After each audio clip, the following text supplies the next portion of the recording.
दशाण देश में एक राजा रहता था, वज्रबाहु। वज्रबाहु की पत्नी सुमति अपने नवजात शिशु के साथ किसी असाध्य रोग से ग्रस्त हो गई। यह देख दुष्ट बुद्धि राजा ने उसे वन में त्याग दिया। अनेकों प्रकार के कष्ट भोगती हुई वह आगे बढ़ी। बहुत दूर जाने पर उसे एक नगर मिला। उस नगर का रक्षक पद्माकर नाम का एक महाजन था। उसकी दासी ने रानी पर दया की और उसे अपने स्वामी के यहाँ आश्रय दिलाया। पद्माकर रानी को माता के समान आदर की दृष्टि से देखता था। उसने उन दोनों माँ बेटे की चिकित्सा के लिए बड़े बड़े वैद्य नियुक्त किए, तथापि रानी का पुत्र नहीं बच सका, मर ही गया। पुत्र के मरने पर रानी मूर्छित हो गई और बेहोश होकर पृथ्वी पर गिर पड़ी। इसी समय ऋषभ नाम के प्रसिद्ध शिव योगी वहां आ पहुँचे। उन्होंने उसे विलाप करते देख कहा, बेटी तुम इतना क्यों रो रही हो? फेन के समान इस शरीर की मृत्यु होने पर विद्वान पुरुष शोक नहीं करते। कल्पांत जीवी देवताओं की भी आयु में उलट फेर होता है। कोई काल को इस शरीर की उत्पत्ति में कारण बताते हैं, कोई कर्म को और कोई गुणों को। वस्तुतः काल, कर्म और गुण इन तीनों से ही शरीर का आधान हुआ है। जीव अव्यक्त से उत्पन्न होता है, अव्यक्त में ही लीन होता है। केवल मध्य में बुलबुले की भांति व्यक्त सा प्रतीत होता है। पूर्व कर्मानुसार ही जीव को शरीर की प्राप्ति होती है। कर्मों के अनुरूप ही उसे सुख दुख की भी प्राप्ति होती है। कर्मों का उल्लंघन करना असंभव है। काल का भी अतिक्रमण करना किसी के लिए संभव नहीं। जगत के समस्त पदार्थ मायामय तथा अनित्य हैं, इसलिए तुम्हें शोक नहीं करना चाहिए। जैसे स्वप्न के पदार्थ इंद्रजाल, गंधर्व नगर, शरद ऋतु के बादल अत्यंत क्षणिक होते हैं, उसी प्रकार यह मनुष्य शरीर भी है। अब तक तुम्हारे अरबों जन्म बीत चुके हैं।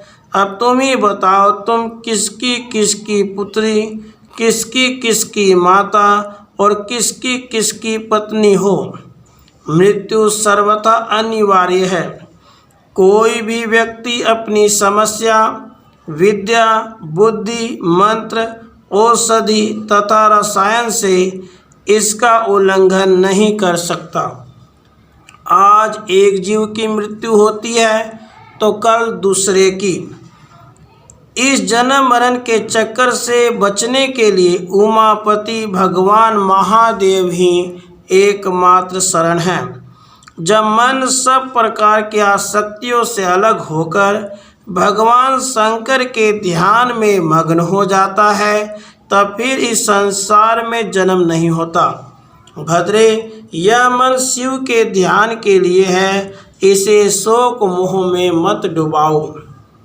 शिव योगी के तत्व भरे करुणापूर्ण उपदेशों को सुनकर रानी ने कहा, भगवान, जिसका एकमात्र पुत्र मर गया हो, जिसे प्रिय बंधुओं ने त्याग दिया हो और जो महान रोग से अत्यंत पीड़ित हो, ऐसी मुझ अभागिन के लिए मृत्यु के अतिरिक्त और कौन गति है। इसलिए मैं इस शिशु के साथ ही प्राण त्याग देना चाहती हूँ। मृत्यु के समय जो आपका दर्शन हो गया, मैं इतने से कृतार्थ हो गई। रानी की बात सुनकर दया निधान शिव योगी शिव मंत्र से अभिमंत्रित भस्म लेकर बालक के पास गए और उसके मुंह में डाल दिया। विभूति के पड़ते ही वह मरा हुआ बालक उठ बैठा। उन्होंने भस्म के प्रभाव से माँ बेटे के घावों को भी दूर कर दिया। अब उन दोनों के शरीर दिव्य हो गए। ऋषभ ने रानी से कहा, बेटी, जब तक इस संसार में जीवित रहोगी वृद्धावस्था तुम्हारा स्पर्श नहीं करेगी। तुम दोनों दीर्घ काल तक जीवित रहो। तुम्हारा यह पुत्र भद्रायु नाम से विख्यात होगा और अपना राज्य पुनः प्राप्त कर लेगा। यों कहकर ऋषभ जी चले गए। भद्रायु उसी वैश्य राज के घर में बढ़ने लगा। वैश्य का भी एक पुत्र सुनय था। दोनों कुमारों में बड़ा स्नेह हो गया। जब राजकुमार का 16वां वर्ष पूरा हुआ तब वे ऋषभ योगी पुनः वहां आए। तब तक राजकुमार पर्याप्त पढ़ लिख चुका था। माता के साथ वह योगी के चरणों पर गिर पड़ा। माता ने अपने पुत्र के लिए कुछ उचित शिक्षा की प्रार्थना की।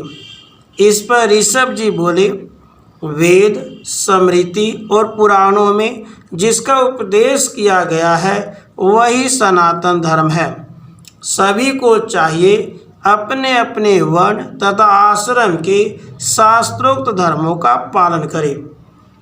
तुम भी उत्तम आचार का ही पालन करो। देवताओं की आज्ञा का कभी उल्लंघन न करो। गौ, ब्राह्मण, देवता, गुरु के प्रति सदा भक्ति भाव रखो। स्नान, जप, होम, स्वाध्याय, पितृतर्पण, गो पूजा, देव पूजा और अतिथि पूजा में कभी भी आलस्य को समीप न आने दो। क्रोध, द्वेष, भय, शठता, चुगली, कुटिलता आदि का यत्नपूर्वक त्याग करो।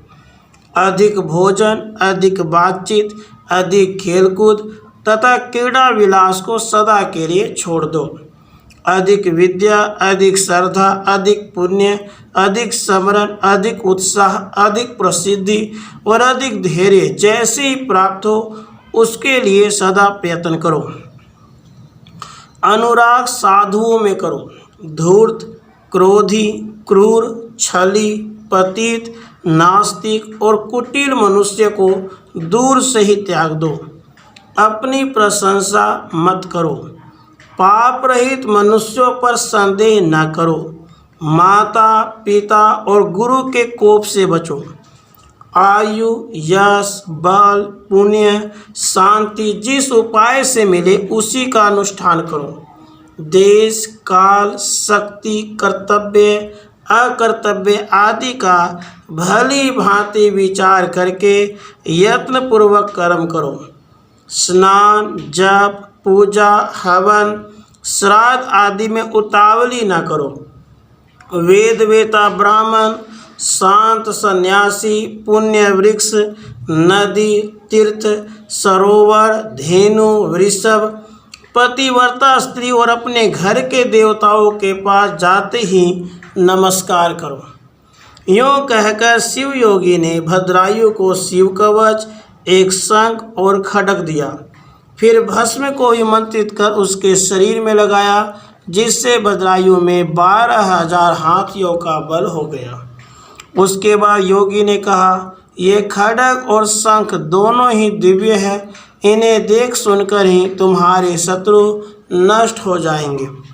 इधर वज्रबाहु को शत्रुओं ने परास्त करके बांध लिया।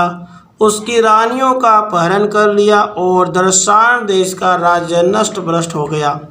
इसे सुनते ही भद्रायु सिंह की भांति गर्जना करने लगा। उसने जाकर शत्रुओं पर आक्रमण कर लिया और उन्हें नष्ट कर अपने पिता को मुक्त कर लिया। निषद राज की कन्या कीर्ति मालिनी से उसका विवाह हुआ।